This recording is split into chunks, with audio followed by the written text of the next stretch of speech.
Hello everyone, welcome back to physics with Shubham sir. आज हम लोग थर्मोडायनेमिक्स सीरीज में नेक्स्ट लेक्चर शुरू करने वाले हैं, दैट इज थर्मोडायनेमिक्स 07। अब तक पिछले लेक्चर्स में हमने काफ़ी कुछ कवर कर लिया है। जैसे हम लोग ने introduction to heat engine last lecture में अपलोड किया था मैंने, वहाँ पे थोड़ा साइक्लिक प्रोसेसेस के बारे में बात किया है। तो based on that idea of cyclic process आज हम लोग पढ़ने वाले हैं हीट इंजन एंड रेफ्रिजरेटर दोनों in detail. Okay, let's start with the heat engine first.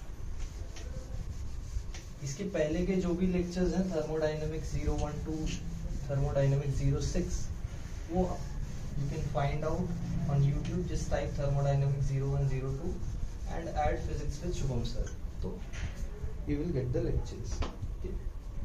And it's better if you see those lectures. पहले वो लेक्चर्स अगर देख के आओगे तो हीट इंजन ज्यादा डिटेल में समझ में आएगा, because we are going to need some of those concepts. जैसे साइक्लिक प्रोसेस का कॉन्सेप्ट हमको चाहिए होगा, आइडियल प्रोसेसेस जो हैं आइसोथर्मल, एडियाबैटिक, उनके प्रोसेसेस का आइडिया चाहिए होगा थोड़ा, तो उसके बेसिस पे हम लोग हीट इंजन भी समझ पाएंगे।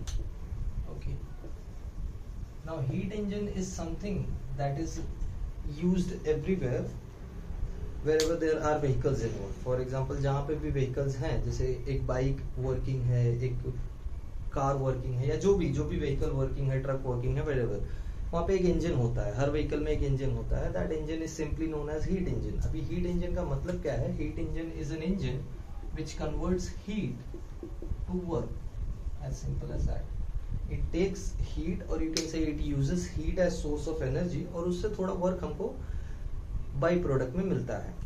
आज हम लोग समझने वाले हैं। जैसे फॉर एग्जांपल एक आइडिया ले लो फ्यूल का। जैसे हम लोग पेट्रोल यूज करते हैं बाइक या कार में एज अ फ्यूल।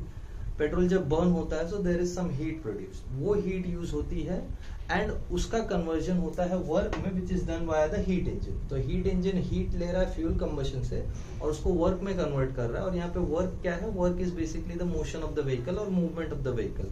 तो टायर्स को मूव करा के जो हमको वर्क मिल रहा है, that is coming out of the heat that is taken via the combustion of the fuel, या जो भी फ्यूल का कंबशन से जो भी हीट एनर्जी मिल रही है उससे हम लोग वर्क में कन्वर्जन कर रहे हैं। तो ऑफ कोर्स ये जो एक आइडिया है कि हीट को वर्क में कन्वर्ट किया तो हमारा हीट इंजन बन गया।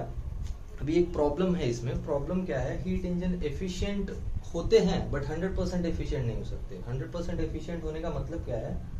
होने का मतलब ये है कि जितना हीट इंजन को दिया हम लोग ने, जैसे फॉर एग्जांपल जितना फ्यूल बर्न हुआ उससे जितना भी हीट प्रोड्यूस हुआ उसका पूरा वर्क हो गया। ये चीज पॉसिबल नहीं है। तो थोड़ा एक स्मॉल इंट्रोडक्शन दूंगा मैं, which is called as about second law of thermodynamics. इसका डिटेल लेक्चर नेक्स्ट लेक्चर में आएगा after this heat engine only.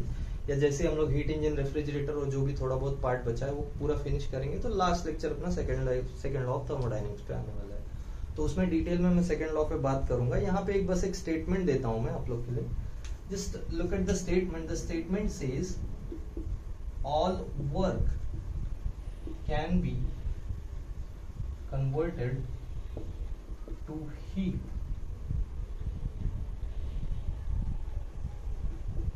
But all heat can not be converted to work. Now this is a simple statement as it sounds, but थोड़ा इसका idea समझ लो। जैसे for example it says कि जितना भी work है वो पूरा का पूरा हीट के फॉर्म में डिसिपेट हो सकता है, बट अगर वर्क करना है और हीट यूज करके करना है तो पूरा का पूरा हीट हम लोग यूज कभी कर नहीं पाएंगे। जैसे फॉर एग्जांपल तुमने व्हीकल्स में देखा होगा कि फ्यूल कंबशन हो रहा है, हीट मिल रहा है, बट उससे पूरा का पूरा वर्क नहीं हो रहा है। क्यों? क्योंकि एज अ बाय प्रोडक्ट तुमको हीट बाहर निकलती हुई भी दिखाई पड़ती है। जैसे फॉर एग्जांपल साइलेंसर गर्म हो जाता है बाइक का, या अगर तुम व्हीकल यूज कर रहे हो कार वगैरह तो वहां से भी पीछे से साइलेंसर से कंटिन्यू हीट एग्जॉस्ट होता रहता है। तो कंटिन्यूअस जो हम लोग हीट ले रहे हैं उसको पूरा वर्क में कन्वर्ट नहीं कर पाते हैं। some heat is always expelled or some heat is always rejected from the system, and it is basically one of the fundamental natures or one of the fundamental behaviors of the nature जो nature allow नहीं कर रहा है। जैसे nature will not allow you to make a 100% efficient heat engine। उससे problem क्या होगा? Problem होगा कि हीट एक्सपेल नहीं होगा या हीट रिजेक्ट नहीं होगा। अब हीट रिजेक्ट नहीं होने से नेचर को क्या प्रॉब्लम है, ये हम लोग सेकेंड लॉ ऑफ थर्मोडायनेमिक्स में डिटेल में समझेंगे। फिलहाल के लिए ये स्टेटमेंट के बेसिस पे हम लोग हीट इंजन समझने जा रहे हैं।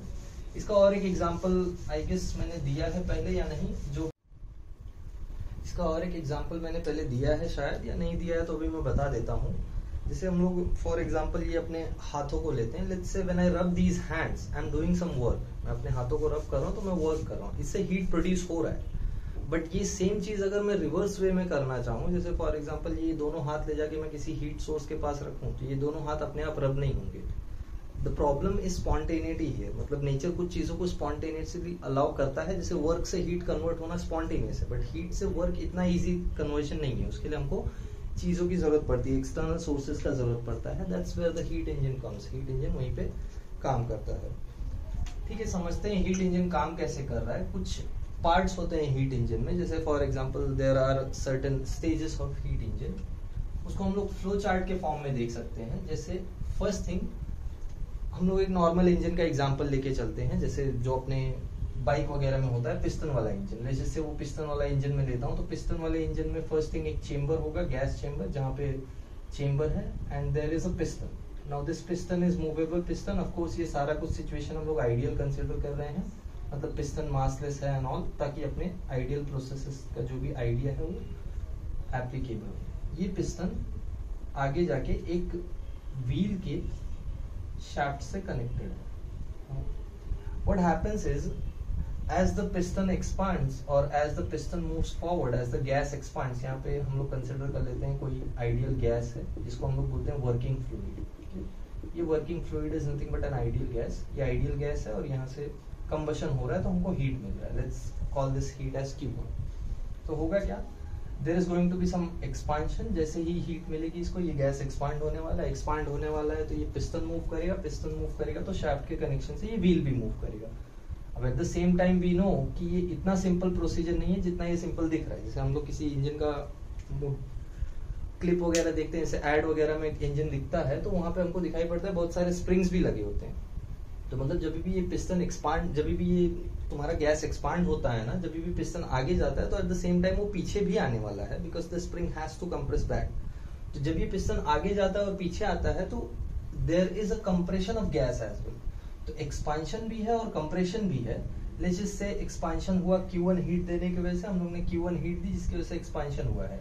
तो ये सिस्टम कुछ वर्क करेगा W, या ये पूरा पार्ट कुछ वर्क करेगा W, एंड वापस आने में, कंप्रेस होने में या पीछे आने में ये गैस को कंप्रेस करने वाला है। गैस को कंप्रेस करने वाला है मतलब ये कुछ हीट रिजेक्ट करने वाला है। लेट्स कॉल दैट है हीट एज Q2। तो ये जो तीन चीजें हैं, ये तीनों चीजों में जो रिलेशन है that is basically the equation for heat engine.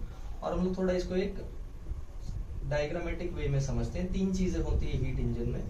First thing there is going to be a source. Source क्या है? सोर्स बेसिकली ये तुम्हारा जो हीट का पार्ट है, इसी को हम लोग ने नाम दिया है सोर्स। इसका टेम्परेचर है T1, मतलब सोर्स है जहां से हमको हीट मिलने वाली है, and that source is at some temperature T1। ये टेम्परेचर T1 वाले सोर्स से हम लोग ने हीट लिया Q1। Q1 हीट मिला हमको किसी टेम्परेचर सोर्स या किसी सोर्स के टेम्परेचर से T1 से। यहां बीच में है हीट इंजन। अब इंजन को हीट मिल गया है Q1। Now engine uses this heat to do some work. यहां आया हमको वर्क, हमको मिला कुछ वर्क W। ये वर्क के साथ साथ अभी हम लोग ने डिस्कस किया कि पूरा heat can not be converted और all the heat can not be converted to work according to second law of thermodynamics. मतलब Q1 हीट लेने के बाद, W वर्क करने के बाद पूरा का पूरा हीट गया नहीं है, there is going to be some heat left, और वो हीट एक्सपेल होता है। और जहां वो हीट एक्सपेल होता है उसको हम लोग बोलते हैं सिंक। जैसे फॉर एग्जांपल अपने व्हीकल्स के केस में सिंक होता है सराउंडिंग या एटमॉस्फेयर। जैसे व्हीकल जब गर्म होता है, या कार वगैरह से पीछे जो एग्जॉस्ट में हीट निकल रहा है वो कहाँ जा रहा है? वो तो सराउंडिंग में ही जा रहा है ना। तो जो भी हीट एग्जॉस्ट होता है या जो भी हीट रिजेक्ट होता है वो सराउंडिंग में चला जाता है, and that surrounding is named as sink, has a temperature of T2, and let's just say वो हीट जो सराउंडिंग हो गई है that is Q2। This is called as the flow chart for a heat engine. अभी इसमें ये पूरे flow chart से ही समझ में आ जाएगा कि वर्किंग क्या है। वर्किंग इज कि हीट लिया Q1 कहां से? किसी सोर्स टेम्परेचर, किसी सोर्स से जिसका टेम्परेचर है T1। अब ये सोर्स क्या है? सोर्स इज बेसिकली वो चेंबर है जहां पे फ्यूल बर्न हो रहा है। फ्यूल बर्न हो रहा है ना, फ्यूल बर्न होने की वजह से हीट प्रोड्यूस हो रहा है। जो हीट जा रहा है तुम्हारे इस सिस्टम को, ये सिस्टम कंप्रेस और एक्सपांड हो रहा है जिसकी वजह से वर्क मिल रहा है। तो बेसिकली ये वो सिस्टम है जहां पे फ्यूल का कंबशन चालू है, जहां से हीट प्रोड्यूस हो रही है, जिसका कुछ right. So basically it is that chamber जहाँ से हीट प्रोड्यूस हो रहा है. नाउ यहाँ से हीट लेके, इस चेंबर से हीट लेके यहाँ कंबशन हुआ, कंबशन से एनर्जी मिली, एनर्जी से वर्क हुआ. Out of that Q1 heat, जो भी इसने सिस्टम से या जो भी इसने उस सोर्स से लिया है, जो सोर्स है जहाँ पे कंबशन हो रहा है वहां से हीट लिया Q1, वो Q1 में से कुछ पार्ट वर्क में चला गया, that is basically some part is converted to work, and बचा हुआ जो पार्ट है that is given out as the rejected heat, जो कि जा रहा है सिंक को. Now sink is at a temperature of T2 which is our surrounding को ही हम लोग सिंक का नाम देते हैं. इन तीनों में relation we can easily find out. जैसे फॉर एग्जांपल यहाँ से क्लियरली दिखाई पड़ रहा होगा कि Q1 हीट लेने के बाद W वर्क हो रहा है और Q2 रिजेक्ट हो रहा है, मतलब Q1 is basically adding up to these two, या ये दोनों ऐड अप होके Q1 बना रहे हैं. तो हम लोग we can write out Q1 is equal to Q2 plus W, or you can write it out like this: heat taken by the engine is equal to work done by the engine plus heat expelled or heat rejected by the engine. That's how we can write it out. तो यहाँ से work का value निकाल सकते हैं कि engine कितना work कर रहा है. That comes out as Q1 minus Q2. मतलब एक चीज तो क्लियर है कि वो ये वर्क पॉजिटिव है, क्योंकि अगर हीट Q1 ले रहा है तो Q1 से ज्यादा थोड़ी रिजेक्ट कर सकता है if it has to do work as well. तो of course this W is positive, and ये W अगर पॉजिटिव है तो हमारा वर्क भी पॉजिटिव है. इन टर्म्स से हम लोग एफिशिएंसी निकाल सकते हैं. जैसे फॉर एग्जांपल एफिशिएंसी किसी भी चीज का क्या होता है, efficiency is simply output upon input. तो आउटपुट क्या है, आउटपुट इज दिस वर्क. तो ये वर्क का वैल्यू मैं लिखूं तो दिस W अपॉन इनपुट क्या है, input is simply this energy, जो एनर्जी हम दे रहे हैं और जो एनर्जी हमको मिल रही है. आउटपुट के लिए हमको W एनर्जी मिल रही है ना. W is basically the work that is engine doing on the surrounding, और Q1 is the energy that is given to the engine. अब ये एनर्जी के बारे में मत सोचो कि ये एनर्जी भी हमको मिल रही, नहीं, ये अनयूजेबल एनर्जी है ना, इसका कोई काम नहीं है. It is simply getting dissipated to the surrounding. ये सराउंडिंग में जा रहा है जिसको यूज नहीं किया जा सकता. It is simply raising the temperature of the surrounding slowly, which is called as global warming due to vehicles. ठीक है, carbon emission and all. But ठीक है, छोड़ो वो. यहाँ से सिंपली दिखाई पड़ रहा है कि ये अपना आउटपुट है पूरा का पूरा, और ये अपना इनपुट है. तो आउटपुट और इनपुट में रिलेशन हम लोग लिखेंगे, that will be efficiency. Output is W, input is Q1. Substitute करते हैं W की जगह पे. W की जगह we can substitute Q1 minus Q2 upon Q1. इसको सिंप्लीफाई करेंगे तो एफिशिएंसी का फॉर्मूला आ जाएगा. ये एफिशिएंसी का नोटेशन है व्हिच इज ईटा. एफिशिएंसी का फॉर्मूला क्या मिल रहा है हमको, यहाँ से देखते हैं. Efficiency is coming out to be Q1 by Q1 हो जाएगा 1 और Q2 by Q1. So 1 minus Q2 by Q1. यहाँ से क्लियरली समझ में आ रहा है कि अगर Q2 जीरो नहीं है, अगर Q2 जीरो नहीं है तो ये पार्ट कभी जीरो नहीं होगा. और Q2 है क्या, Q2 is basically heat rejected. तो अगर सिस्टम हीट रिजेक्ट करना बंद कर दे, जैसे कोई गाड़ी है जो हीट एक्सपेल करना बंद कर दे या हीट एग्जॉस्ट करना बंद कर दे, तो प्रॉब्लम क्या होगा, प्रॉब्लम होगा कि इंजन 100% एफिशिएंट हो जाएगा, मतलब एफिशिएंसी 1 आ जाएगी, फ्रैक्शन 1 यानी 100%. तो 100% एफिशिएंसी आने का प्रॉब्लम क्या है कि second law of thermodynamics allow नहीं करेगा. That's why this Q2 can never be zero.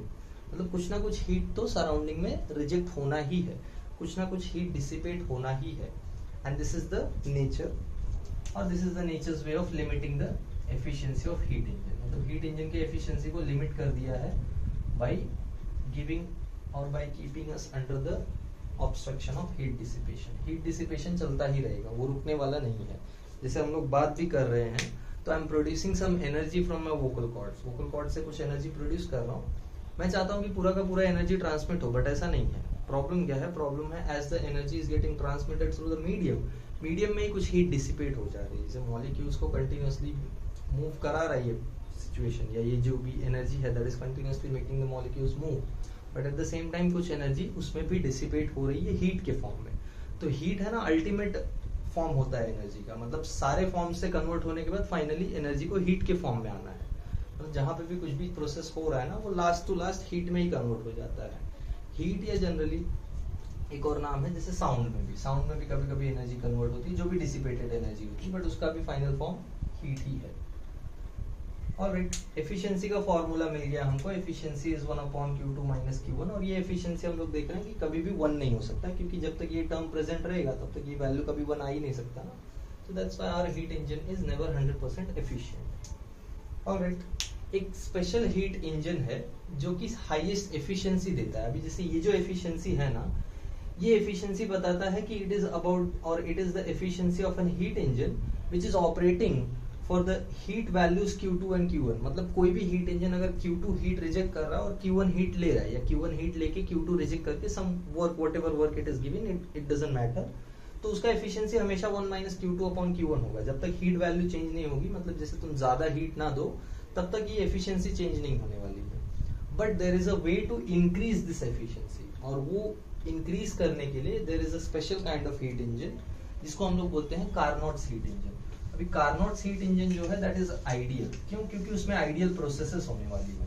जैसे फॉर एग्जांपल 2 आइडियल प्रोसेसेस हम लोग ने पढ़ी है अब तक, जिसको हम लोग ने नाम दिया था आइसोथर्मल एंड एडियाबैटिक प्रोसेस। जैसे मैंने तुमको बताया था, आइसोथर्मल प्रोसेस ऐसा प्रोसेस है which is very very slow, that is extremely slow, and इतना स्लो है कि ये चीज पॉसिबल नहीं है ना प्रैक्टिकल लाइफ में। तो प्रैक्टिकल लाइफ में पॉसिबल नहीं है, तो इसको हम लोग आइडियल सिचुएशन कंसिडर करते हैं। इसलिए जो हीट इंजन बनेगा इससे, वो भी आइडियल हीट इंजन होगा, मतलब वो हीट इंजन बनाया नहीं जा सकता है। हाँ, अगर कभी बना तो उसका efficiency is given by the Carnot's heat engine formula जो हम लोग देखने वाले हैं। Let's see Carnot's heat engine. What is Carnot's heat engine?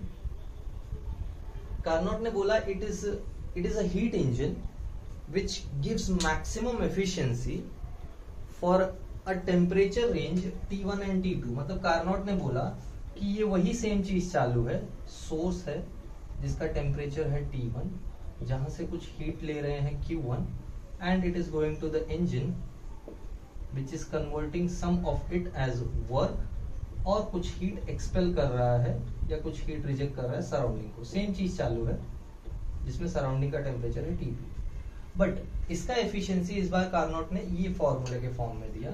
He said if it is a Carnot engine, मतलब अगर ये मेरा कार्नोट इंजन होगा तो इसका efficiency will be given by 1/T2 - T1।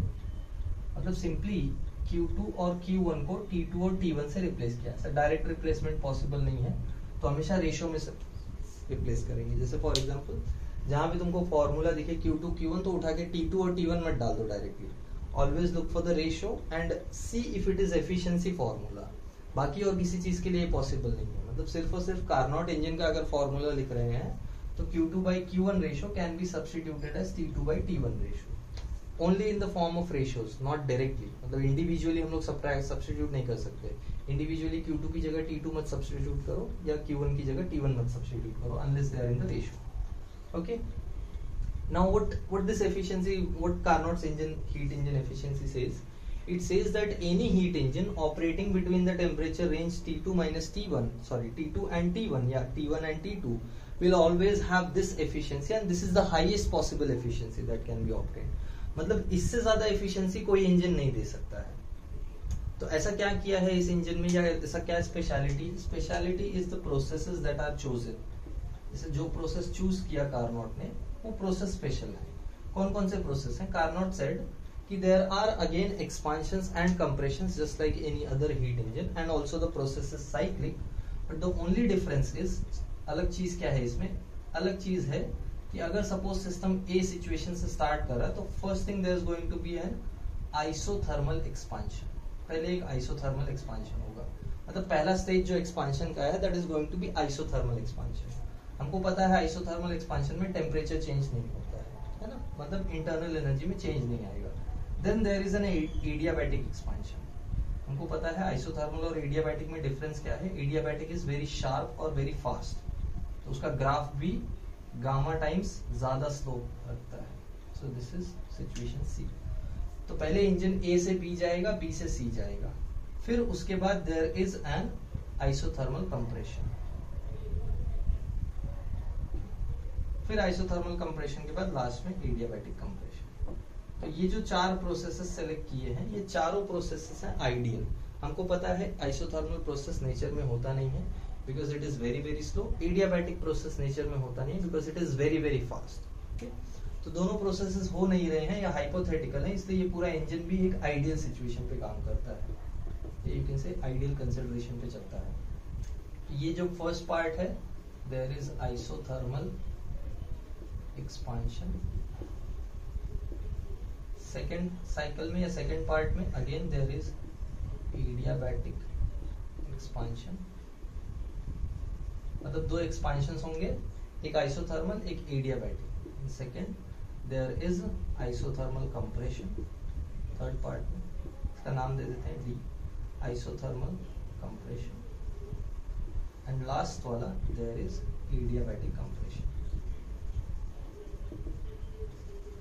ये चार प्रोसेसेस अगर किसी हीट इंजन में कंसिडर कर लिए गए, या इन चार प्रोसेसेस से कोई हीट इंजन अगर बनाया गया, तो वो हीट इंजन का एफिशिएंसी ये होगा, एंड ये एफिशिएंसी हाईएस्ट पॉसिबल एफिशिएंसी। मतलब ऑफ कोर्स यहाँ से सिचुएशन स्टार्ट हो रहा है, कुछ पर्टिकुलर सिचुएशन जैसे से P1 B1 T1 से स्टार्ट हो रहा है और वापस घूम के T1 पे आ रहा है, मतलब यहाँ तक जाते जाते टेम्परेचर है T2, यहाँ से स्टार्ट होगा फिर कंप्रेशन। फाइन, लेट्स कंसीडर कुछ एक सिचुएशन है P0 B0 T0 और ये घूम फिर के वापस यहीं आता है। इंटरनल एनर्जी का चेंज वगैरह के बारे में सोचने का जरूरत है, इंटरनल एनर्जी का चेंज हमेशा जीरो रहेगा क्योंकि ये साइक्लिक प्रोसेस चल रहा है पूरा। और ये जो पार्ट है the region between the graph या region enclosed in the graph which is our positive work, ये अपना क्या है पॉजिटिव वर्क है। एंड ये वर्क हमेशा मैक्सिमम होगा अगर इंजन कार्नोट हीट इंजन है, मतलब अगर ये चार प्रोसेसेस हो रहे हैं तो ये वर्क मैक्सिमम आने वाला है। अगर कोई दूसरा हीट इंजन हम लोग लें जो सेम टेम्परेचर रेंज में काम कर रहा है T1 T2, तो वो इतना एफिशिएंसी नहीं देगा जितना कार्नोट हीट इंजन देगा। Why? Because Carnot heat engine is having ideal processes, ideal processes होने की वजह से ही इसका एफिशिएंसी ज्यादा है। right? इतना ही है, बाकी इसका डेरिवेशन वगैरह सिलेबस में नहीं है, आगे मिलेगा मैकेनिकल एनर्जी के पार्ट मैकेनिकल इंजीनियरिंग में आएगा तो वहां पे you can do it, but अभी फिलहाल के लिए 11th-12th लेवल पे इसका डेरिवेशन वगैरह नहीं है। जस्ट एक आइडिया रखो ये फॉर्मूला का, this is Carnot heat engine efficiency, ये एफिशिएंसी का फॉर्मूला है। नेक्स्ट हम लोग करेंगे रेफ्रिजरेटर। अभी हीट इंजन का मैंने पहले ही बोला है, ग्राफ्स ऐसे ही दिखेंगे हमेशा पॉसिबल नहीं है, मतलब हमेशा स्क्वायर दिखेंगे या रेक्टेंगल दिखेंगे ऐसा नहीं है, सर्कुलर भी हो सकता है या ट्रायंगुलर भी हो सकता है या जैसे भी, मतलब unless the process is cyclic, unless the process is not cyclic, उसको हम लोग हीट इंजन कंसिडर नहीं करेंगे। जैसे ये सिचुएशन है, जैसे कोई भी एक प्रोसेस ले लो तो कुछ चीजें समझ के चलते हैं, जैसे क्या है ये सिचुएशन लेते हैं, इंजन ए पॉइंट से स्टार्ट होगा या ए स्टेट से स्टार्ट होकर वापस ए स्टेट पे आएगा, तो first of all delta U is going to be 0, मतलब ये फॉर ऑल हीट इंजन है, फॉर एनी हीट इंजन या फॉर ऑल हीट इंजन, कोई भी हीट इंजन होगा तो पूरे प्रोसेस में इंटरनल एनर्जी का चेंज 0 होगा। इंटरनल एनर्जी का चेंज 0 होने का मतलब कि सिस्टम का खुद का कुछ एनर्जी चेंज नहीं हो रहा है, मतलब सिस्टम का इंटरनल एनर्जी बढ़ नहीं रहा है, कम नहीं हो रहा है। ऐसा नहीं बोल रहा हूँ कि इंडिविजुअल प्रोसेसेस में बढ़ नहीं रहा है, कम नहीं हो रहा है, ओवरऑल पूरे साइकिल में अगर मैं कंसिडर करूँ तो इंटरनल एनर्जी का चेंज 0 है। मतलब ऑफ कोर्स बीच में बढ़ा होगा इंटरनल एनर्जी, कम भी हुआ होगा, क्योंकि first law of thermodynamics says whenever heat is given, कुछ पार्ट इंटरनल एनर्जी बढ़ाने में चला जाता है और कुछ पार्ट कुछ पार्ट वर्क डन करने में चला जाता है। तो ऑफ कोर्स वो चीजें चल रही हैं, बट यहाँ पे वो कंसिडर नहीं कर रहे हैं हम लोग, इंडिविजुअल कंसिडरेशन नहीं ले रहे हैं, ओवरऑल कंसिडरेशन ले रहे हैं। मतलब जिस स्टेट से स्टार्ट कर रहा है उसी स्टेट पे वापस आ जाए तो हीट एनर्जी इंटरनल एनर्जी का चेंज क्या है 0 है। And work is positive in overall cycle, पूरे साइकिल में वर्क पॉजिटिव है, मतलब पूरा साइकिल कंप्लीट होने के बाद पॉजिटिव वर्क मिल रहा है अपने को। ओके, वर्क नेगेटिव हो जाएगा तो हीट इंजन नेगेटिव एफिशिएंसी में है, मतलब बेसिकली गाड़ी पीछे चलने लगेगा जो हमको नहीं चाहिए। ओके, इसके बाद हम लोग देख लेते हैं रेफ्रिजरेटर। रेफ्रिजरेटर का एक्सप्लेनेशन देता हूँ, सिंपल है refrigerator, it is just like heat engine but in the opposite order. तो पहले रेफ्रिजरेटर का एक सिंपल आइडिया समझ लो, it is reverse heat engine.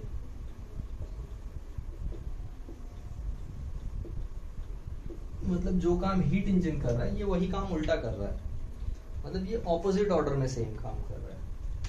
तो पहले रेफ्रिजरेटर का वर्किंग समझते हैं ठीक से। रेफ्रिजरेटर करता क्या है? रेफ्रिजरेटर बेसिकली उसका काम है किसी ऑब्जेक्ट को अगर मैं रेफ्रिजरेटर के अंदर रखूं या किसी भी सब्सटेंस को रेफ्रिजरेटर के अंदर रखूं, तो refrigerator takes the heat from that substance and expels it out to the surrounding. मतलब अब तक क्या हो रहा था, हीट इंजन में क्या हो रहा था, देखो हीट इंजन में यहां से हीट ले रहे थे हम लोग, बेसिकली सोर्स से हीट ले रहे थे, और ये सोर्स का टेम्परेचर जो था वो हाई टेम्परेचर था T1।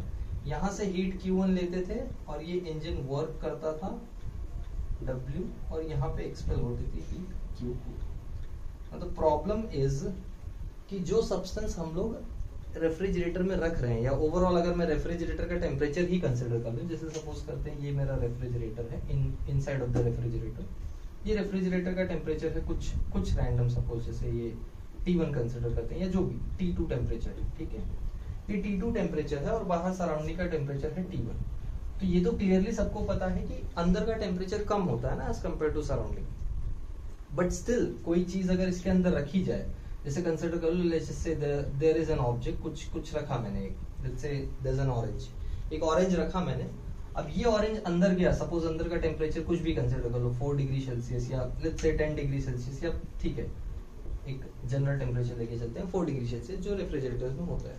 4 डिग्री टेम्परेचर पे मैं अगर ऑरेंज को रखूं, तो अब ये रेफ्रिजरेटर का काम क्या है, रेफ्रिजरेटर का काम है हीट 4 डिग्री से निकाल के बाहर सराउंडिंग को देना, which is nearly at 27 degree Celsius. मतलब हीट यहाँ से यहाँ फ्लो हो रही है। द प्रॉब्लम इज कि ये चीज थर्मोडायनेमिक्स अलाउ नहीं करता है, या basically second law of thermodynamics allow नहीं करता है। नेचर में हमेशा चीजें हाई टेम्परेचर, या हमेशा हीट हाई टेम्परेचर से लो टेम्परेचर जाता है ना, that is the basic definition of heat. Heat is a form of energy which travels from high temperature to low temperature. तो अब यहाँ पे क्या हो रहा है, यहाँ पे लो टेम्परेचर से हाई टेम्परेचर पे हीट जा रहा है, तो कैसे हो रहा है, पॉसिबिलिटी क्या है, पॉसिबिलिटी है there is a machine which is doing work. तो thermodynamics, second law of thermodynamics says that all heat can not be converted to work. तो वहां पे हीट को वर्क में कन्वर्ट भी नहीं करना है, पूरा हीट को वर्क में नहीं कन्वर्ट करना है, बट अगर हम लोग वर्क करें, अगर हम लोग कुछ एक्स्ट्रा वर्क करें इस सिचुएशन में, तो हम लोग हीट को लो टेम्परेचर से हाई टेम्परेचर पे भी भेज सकते हैं। जैसे फॉर एग्जांपल पानी का एक सिचुएशन कंसीडर कर लो, let's just say there is a level, let's say एक हाइट है, तो यहाँ से पानी अगर नीचे गिरना चाहे तो नीचे गिरेगा ना, पानी स्पॉन्टेनियसली गिरेगा। इसको गिराने के लिए कुछ करना नहीं है हमको, वाटर विल फॉल। बट अगर इसी चीज को ऊपर लेके जाना है, मतलब यही पानी को ऊपर लेके जाना है, तो वर्क करना पड़ेगा, सिंपल एज दैट। जैसे मैं एक बाल्टी पानी ऊपर टेरेस से नीचे गिरा दूं तो गिर जाएगा अपने आप, बट वही एक बाल्टी पानी ऊपर ले जाना होगा तो मुझे लेके जाना पड़ेगा, I will have to do work. मतलब अगर मैं कन्वेंशन के ऑपोजिट कुछ भी चीज करूंगा, जैसे फॉर एग्जांपल कन्वेंशन क्या है, कन्वेंशन है heat will flow from higher temperature to lower temperature, but मुझे लो से हाई जाना है, मतलब मुझे कन्वेंशन के ऑपोजिट जाना है। जैसे यहाँ पे कन्वेंशन था पानी हमेशा ऊपर से नीचे आएगा, तो मैं कन्वेंशन के ऑपोजिट जा रहा हूँ, नीचे से ऊपर लेके पानी को, तो क्या करना पड़ेगा, उसके लिए वर्क करना पड़ेगा। तो सिमिलरली यहाँ पे अपने को रेफ्रिजरेटर के ऊपर वर्क करना पड़ता है। पहले क्या हो रहा था हीट इंजन में इंजन वर्क कर रहा था सराउंडिंग पे, अब ऐसा नहीं है, अब हम लोग वर्क करेंगे इंजन के ऊपर, या बेसिकली तुम्हारे जो मशीन है उसके ऊपर। तो रेफ्रिजरेटर का जो मशीन है उस पर हम वर्क करते हैं, which helps this system to take the heat from lower temperature and expel it out to the higher temperature region. तो ये सब चीजें वही हो रही हैं। जैसे फॉर एग्जांपल रिवर्स पार्ट में मैं, या रिवर्स ऑर्डर में बनाऊंगा, यहाँ मेरे पास सिंक है विच इज टेम्परेचर T2, ये सिंक मेरा वो ऑब्जेक्ट है, इसको हम लोग बोल देते हैं कोल्ड ऑब्जेक्ट, ये वो कोल्ड ऑब्जेक्ट है। ये कोल्ड ऑब्जेक्ट से ये हीट लेता है Q, ये रिवर्स ऑर्डर में चल रहा है, हीट इंजन में ये नीचे आ रहा था, अब ऑपोजिट ऑर्डर में जा रहा है। यहाँ है मेरे पास रेफ्रिजरेटर, अब ये रेफ्रिजरेटर इससे हीट ले कैसे रहा है, बाय डूइंग सम और by having some work done on its own. तो इस पे हम लोग कुछ वर्क करते हैं W, जिसकी वजह से ये हीट लेता है Q2, और इन दोनों का एडिशन ये एक्सपेल करता है ऊपर सराउंडिंग में, जिसको हम लोग ने नाम दिया है सोर्स का। This is the temperature T। तो यहाँ देखो हीट लो टेम्परेचर से हाई टेम्परेचर पे फ्लो कर रहा है, मतलब हीट कोल्ड ऑब्जेक्ट से हॉट सराउंडिंग की तरफ जा रहा है via the help of external work on the refrigerator. तो ये एक्सटर्नल वर्क कौन सा वर्क है, it is simply the electrical work, जिसकी वजह से बिजली का बिल आता है। अरे रेफ्रिजरेटर यूज करते हो तो बिजली का बिल आता है ना, मतलब बिजली यूज होती है, there is some uses of electricity. तो वो इलेक्ट्रिसिटी कहाँ यूज हो रही है, इसी चीज में यूज हो रही है। That electricity is used in extracting heat from the cold objects and expelling it out to the surrounding. अभी प्रॉब्लम क्या है इसमें, प्रॉब्लम इज कि अगर इससे हीट Q2 लिया और यहाँ हीट Q2 दिया तो कोई प्रॉब्लम नहीं है, मतलब जितना हीट ले रहे हैं उतना ही एक्सपेल कर रहे हैं, ओवरऑल सराउंडिंग का हीट जो है वो मैनेज हो जाएगा। बट ऐसा नहीं है, सराउंडिंग में जो हीट जा रहा है Q1 that is actually more than the heat taken from the object. मतलब सब्सटेंस से जो भी हीट ले रहे हैं उससे ज्यादा एक्सपेल कर रहे हैं, उससे ज्यादा रिजेक्ट कर रहे हैं सराउंडिंग को, मतलब सराउंडिंग को और गर्म कर रहे हैं। That is the problem with refrigerators, air conditioners and all that. जो एयर कंडीशनर है वो भी रूम को ठंडा तो कर रहा है, बट ऐसा नहीं है कि रूम से जितना हीट ले रहा है बाहर उतना ही भेज रहा है, ऐसा नहीं है। रूम से जितना हीट ले रहा है प्लस जितना वर्क इलेक्ट्रिसिटी कर रही है वो सब एड अप होके बाहर जाता है। That's why air conditions are bad for the environment and that's why refrigerator is also bad for the environment. Problem क्या है, प्रॉब्लम है जितना हीट ले रहा है ये सिस्टम से Q2, it is not giving that much, it is in fact giving more, it is in fact giving more. So it gives more heat, जितना हीट ले रहा है ये सिस्टम से उससे ज्यादा ये एक्सपेल कर रहा है। और मैं इसको वापस से ऐसे लिख सकता हूँ, Q1 is going to be W plus Q2। यहाँ से W का वैल्यू आ जाएगा वापस Q1 minus Q2, ठीक है। फिर से हम लोग एफिशिएंसी का फॉर्मूला लिख सकते हैं, जैसे इसमें एफिशिएंसी तो नहीं होता है, इसमें होता है कोएफिशिएंट ऑफ परफॉर्मेंस। तो कोएफिशिएंट ऑफ परफॉर्मेंस को हम लोग K लिखते हैं, which is generally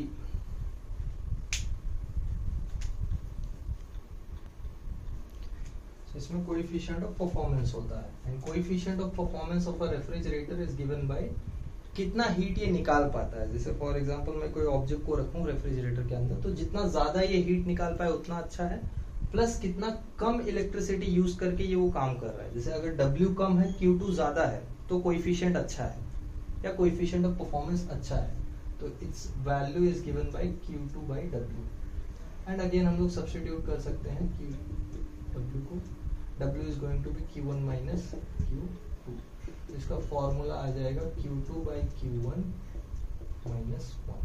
this is the formula for efficiency, sorry coefficient of performance for refrigerator. अभी रेफ्रिजरेटर पे भी कार्नोट्स इंजन एप्लीकेबल है, जैसे कार्नोट्स फॉर्मूला एप्लीकेबल है, Q1 की जगह हम लोग T2 और T1 भी रख सकते हैं, जिससे कोएफिशिएंट परफॉर्मेंस बन जाएगा T2 by T1 minus 1। This is all about refrigerator, that is there in the syllabus, जो हमको करना है। थोड़ा और डिटेल में ये है बट अभी तो नहीं है तुमको, हम लोग जब हायर क्लासेस में जाएंगे या इंजीनियरिंग पार्ट में जाएंगे तो वहाँ हमको डिटेल में मिलेगा, या थर्मोडायनेमिक्स और डिटेल में करेंगे तो वहाँ मिल जाएगा। बट फिलहाल के लिए इतना काफी है। It was all about heat engine and refrigerator. तो अगर इसमें कुछ डाउट्स है या जो भी है that you can post in the comment box, that I will try to solve. और नोट्स पे मैं ट्राई कर रहा हूँ, I am doing some work. जैसे मुझे नोट्स हो जाता है complete, I will upload the link, I should say I will upload the copy. Wherever I will upload, I'll just post the link. Okay, all right. इसके बाद हम लोग continue करेंगे थोड़ा कुछ, आई गेस हीट पंप का भी part है थोड़ा, तो उस पर थोड़ा बात करेंगे। अदरवाइज हम लोग सेकेंड लॉ ऑफ थर्मोडायनेमिक्स करेंगे। तो second law of thermodynamics is going to be the last lecture for the thermodynamics. All right, I hope everyone have understood everything. आज के लिए बस करते हैं इतना।